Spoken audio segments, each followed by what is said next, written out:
The night my mother-in-law called me ungrateful in front of the entire family, my husband stayed quiet for almost a full minute. Then he put his phone on the table and said, "Mom, tell them where the money really went." Until that moment, everyone in the room thought I had been taking advantage of her. The strange part was, I had spent the last 2 years trying to keep her from losing her house.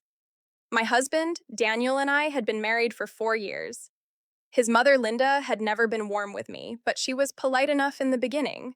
She made little comments about how Daniel visited less after we married. If we bought something for our apartment, she asked whether it was necessary. Daniel was her only son. His father had left when Daniel was young, so I understood why she was attached to him. I made an effort. I invited her to dinner, remembered her birthday, drove her to appointments, and brought groceries when she needed help. For a while, things felt manageable. Then, Linda lost her job. She called Daniel late one evening and said she was behind on her mortgage. She sounded embarrassed, and Daniel immediately offered to help. We had been saving for a down payment on a small house, but we agreed to cover one mortgage payment. One payment became two, then three. Linda kept saying she was close to finding work. She said interviews were going well. She said she only needed a little more time. But something about the situation started bothering me. Every time we visited, there were new shopping bags. She bought a coffee machine, new curtains, and a new phone she called a cheap upgrade. I asked Daniel whether we should sit down with her and look at her expenses. He became defensive. "She already feels bad," he said. "I don't want to embarrass her." So I stopped asking. That decision cost us more than money. Over the next 8 months, we sent Linda almost $12,000. Some months she asked Daniel directly. Other months she messaged me, saying she hated putting pressure on him. I started paying smaller bills from my own account. I covered her electricity, a car repair, and canceled a weekend trip after she mentioned a warning letter. But I never saw the letter. And I never saw any sign that the emergency was ending. Then Linda started telling family members that we barely helped her. I found out at Daniel's cousin's birthday dinner. His aunt leaned toward me and said, "It must be nice saving for a house while Linda is struggling alone." I asked what she meant. She looked uncomfortable and said Linda had mentioned that Daniel wanted to help, but I controlled the finances. That was the first time I felt something inside me shift. I had been sending Linda money from my own account, and she was telling people I was stopping her son from helping. I wanted to confront her that night, but Daniel asked me not to. He said his mother was under pressure and probably speaking from frustration. I told him frustration did not explain a made-up story. He agreed, but he still asked me to let it go. So I did. But Linda did not.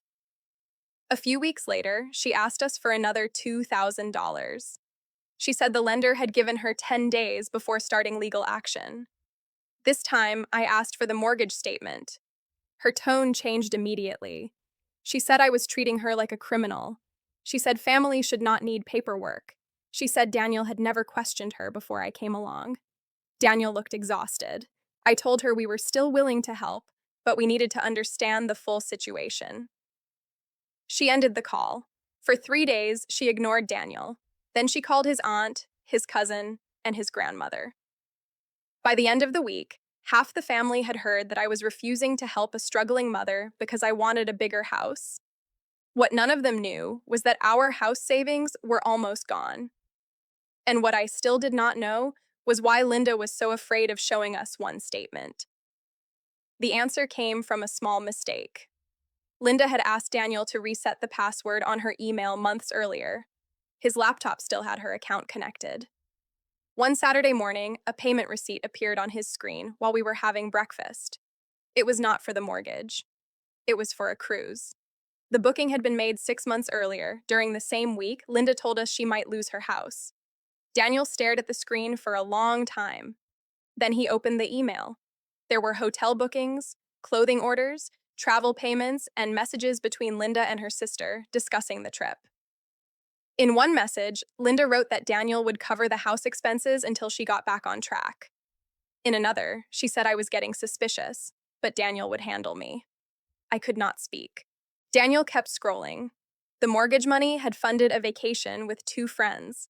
She had also taken money from her mother using the same story. But there was something worse. Linda had not lost her job. She had reduced her hours by choice because she wanted more free time. She had told her employer she could only work 3 days a week. The financial emergency was a system. She asked people for help, hid her spending, and blamed me whenever anyone questioned her. Daniel printed everything. I had never seen him look so hurt. He kept repeating, "She knew what this was doing to us." That evening, Linda called and invited us to a family dinner the next weekend. She said she wanted to clear the air. I did not want to go. Daniel said he needed to end it in front of the same people who had heard her version. The dinner was at his grandmother's house. Almost everyone was there. Linda talked about family loyalty, then looked at me and said I had made her feel ashamed for needing support. I stayed quiet. She continued. She said I had changed Daniel and cared more about money than family. Then she called me ungrateful because she had welcomed me like a daughter. No one interrupted her. Daniel looked at me, then at his mother. He placed his phone on the table. "Mom," he said, "tell them where the money really went." Linda froze. Daniel opened the cruise receipt. Then the hotel booking. Then the messages. His aunt picked up the phone and started reading. The room changed in seconds. Linda said the trip had been planned earlier. Daniel showed the booking date. She said the messages lacked context. He read the full conversation. Then his grandmother asked how much money Linda had taken from everyone. No one spoke for a moment. Linda looked at me and said I had invaded her privacy. That was when I finally answered. I told her I had paid her bills, delayed my goals, and accepted months of insults because I thought she was scared. I told her the money hurt, but the way she used me as the villain hurt more. Then I said we were done paying anything. Daniel agreed. He also told her he would not speak to her again until she admitted what she had done without blaming me. We left before dessert. The consequences came quickly. Linda canceled the cruise. Her sister demanded repayment. Daniel's grandmother stopped helping her. His aunt apologized for judging me. Linda did not contact us for 6 weeks. When she finally did, she sent Daniel a long message about her loneliness and embarrassment.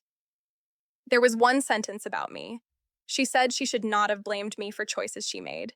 It was not enough to repair everything, but it was the first time she took any responsibility. Daniel replied that he needed distance. It took more than a year to rebuild our savings. We also started refusing requests that came without clear details. Linda and Daniel speak occasionally now, but their relationship is different. She no longer calls me about money. She no longer tells relatives that I control her son. And when someone mentions that dinner, she changes the subject. I used to think being accepted into a family meant staying quiet to keep the peace. Now I know peace built on silence only protects the person causing the damage.